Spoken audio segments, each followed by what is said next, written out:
ಇನ್ನು ಚನ್ನಪಟ್ಟಣ ವಿಧಾನಸಭಾ ಕ್ಷೇತ್ರದ ಉಪಚುನಾವಣಾ ಕಣ ಕೂಡ ಆರಂಭದಿಂದಲೂ ರಂಗೇರಿತ್ತು. ಇವತ್ತು ಮತದಾನ ನಡೀತಾ ಇದೆ. ಇನ್ನು ಕೆಂಗಲ್ ಆಂಜನೇಯ ದೇಗುಲಕ್ಕೆ ನಿಖಿಲ್ ಕುಮಾರಸ್ವಾಮಿ ಅವರು ಭೇಟಿಯನ್ನ ಕೊಟ್ಟಿದ್ದಾರೆ. ಮತದಾನಕ್ಕೂ ಮುನ್ನ ಆಂಜನೇಯನಿಗೆ ವಿಶೇಷ ಪೂಜೆ ನಿಖಿಲ್ ಕುಮಾರಸ್ವಾಮಿ ಅವರಿಂದ.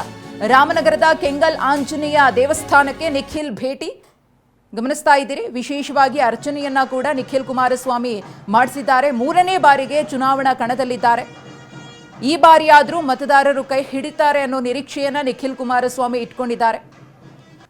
ಮತದಾನಕ್ಕೂ ಮುನ್ನ ದೇವಸ್ಥಾನಕ್ಕೆ ಭೇಟಿಯನ್ನ ಕೊಟ್ಟು ವಿಶೇಷ ಪೂಜೆ ಪುನಸ್ಕಾರದಲ್ಲಿ ನಿಖಿಲ್ ಭಾಗಿಯಾಗಿದ್ರು. ಭರ್ಜರಿಯಾಗಿ ಕ್ಯಾಂಪೇನ್ ಮಾಡಿದ್ರು. ಅವರ ತಂದೆ ಕುಮಾರಸ್ವಾಮಿಯವರು, ತಾತ ದೇವೇಗೌಡರು, ಕುಟುಂಬ ಪತ್ನಿ ರೇವತಿಯವರು ಕೂಡ ಚುನಾವಣಾ ಕಣದಲ್ಲಿ ಅಬ್ಬರದ ಪ್ರಚಾರವನ್ನು ನಡೆಸಿ ತಮ್ಮ ಪತಿಯ ಪರವಾಗಿ ಮತಯಾಚನೆಯನ್ನ ಮಾಡಿದ್ರು.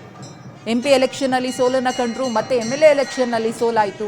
ಮೂರನೇ ಬಾರಿಗಾದರೂ ನನಗೆ ವಿಜಯವನ್ನ ಕೊಡ್ತಾರೆ ಅನ್ನೋ ನಿರೀಕ್ಷೆಯಲ್ಲಿ ಚನ್ನಪಟ್ಟಣದ ಮತದಾರರನ್ನ ನಂಬಿರುವಂತಹ ನಿಖಿಲ್ ಕುಮಾರಸ್ವಾಮಿಯವರು ಇವತ್ತು ತಮ್ಮ ಮತದಾನಕ್ಕೂ ಮುನ್ನ ದೇವರಿಗೆ ವಿಶೇಷ ಪೂಜೆಯನ್ನ ನೆರವೇರಿಸಿದ್ದಾರೆ. ಕೆಂಗಲ್ ಆಂಜನೇಯ ದೇಗುಲಕ್ಕೆ ನಿಖಿಲ್ ಅವರು ಭೇಟಿಯನ್ನ ಕೊಟ್ಟಂತಹ ಕ್ಷಣ ಇದು.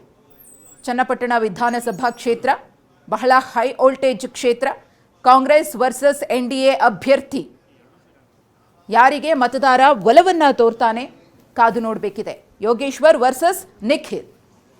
ಸೊ ನಿಖಿಲ್ ಕುಮಾರಸ್ವಾಮಿ ಆಂಜನೇಯ ದೇಗುಲಕ್ಕೆ ಹೋಗಿರುವಂಥದ್ದನ್ನು ನೋಡ್ತಾ ಇದ್ದೀವಿ. ಮೂರನೇ ಬಾರಿ ಅಟ್ಲೀಸ್ಟ್ ಈ ಬಾರಿ ಗೆಲುವು ಕೈ ಹಿಡೀಲಿ ಅನ್ನುವಂಥ ಒಂದು ನಿರೀಕ್ಷೆಯಲ್ಲಿ ನಿಖಿಲ್ ಕುಮಾರಸ್ವಾಮಿ ಇದ್ದಾರೆ. ಬಟ್ ಚನ್ನಪಟ್ಟಣದಲ್ಲಿ ಅವ್ರದ್ದು ವೋಟಿಂಗ್ ಇಲ್ಲ.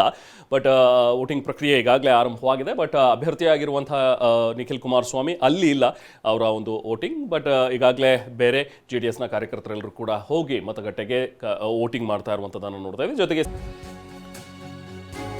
ಇನ್ನು ಚನ್ನಪಟ್ಟಣ, ಶಿಗ್ಗಾಂವಿ, ಸಂಡೂರಿನಲ್ಲಿ ಬಿರುಸಿನ ಮತದಾನ ಆಗ್ತಾ ಇದೆ. ಚನ್ನಪಟ್ಟಣ ಕ್ಷೇತ್ರದಲ್ಲಿ ಇದುವರೆಗೂ 10.34% ಮತ ಚಲಾವಣೆ ಆಗಿದೆ. ಬೆಳಗ್ಗೆ 7 ಗಂಟೆಯಿಂದ 9 ಗಂಟೆವರೆಗಿನ ಡೀಟೇಲ್ಸ್ ಇದು. 10.34% ವೋಟಿಂಗ್ ಆಗಿದೆ ಚನ್ನಪಟ್ಟಣದಲ್ಲಿ. ಇನ್ನು ಶಿಗ್ಗಾಂವಿ ಕ್ಷೇತ್ರದಲ್ಲಿ ಬೆಳಗ್ಗೆ 9 ಗಂಟೆವರೆಗೆ 10.08% ಮತ ಚಲಾವಣೆ ಆಗಿದೆ. ಸಂಡೂರು ಕ್ಷೇತ್ರದಲ್ಲಿ ಬೆಳಗ್ಗೆ 9 ಗಂಟೆವರೆಗೆ 9.07% ಮತದಾನ ಆಗಿದೆ.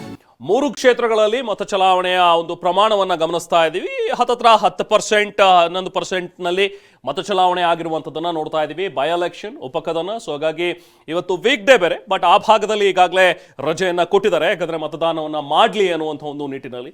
ಸೊ ಹಾಗಾಗಿ ಈಗಾಗಲೇ ಬೆಳಿಗ್ಗೆನೇ ಬಂದು ಕೆಲವೊಂದಷ್ಟು ಜನ ಉತ್ಸಾಹದಲ್ಲೇ ಮತ ಚಲಾವಣೆಯನ್ನು ಮಾಡ್ತಾ ಇದ್ದಾರೆ. ಇನ್ನು ಕೆಲವರು ಡೇ ಪ್ರೋಗ್ರೆಸ್ ಆಗಲಿ, ಇನ್ನು ಸ್ವಲ್ಪ ಹೊತ್ತಾಗಲಿ, ಆಮೇಲೆ ಹೋಗಿ ಮತ ಚಲಾವಣೆಯನ್ನು ಮಾಡೋಣ ಅನ್ನುವಂಥದ್ರ ಬಗ್ಗೆನೂ ಕೂಡ ಕೆಲವೊಂದಷ್ಟು ಜನ ಇದ್ದಾರೆ.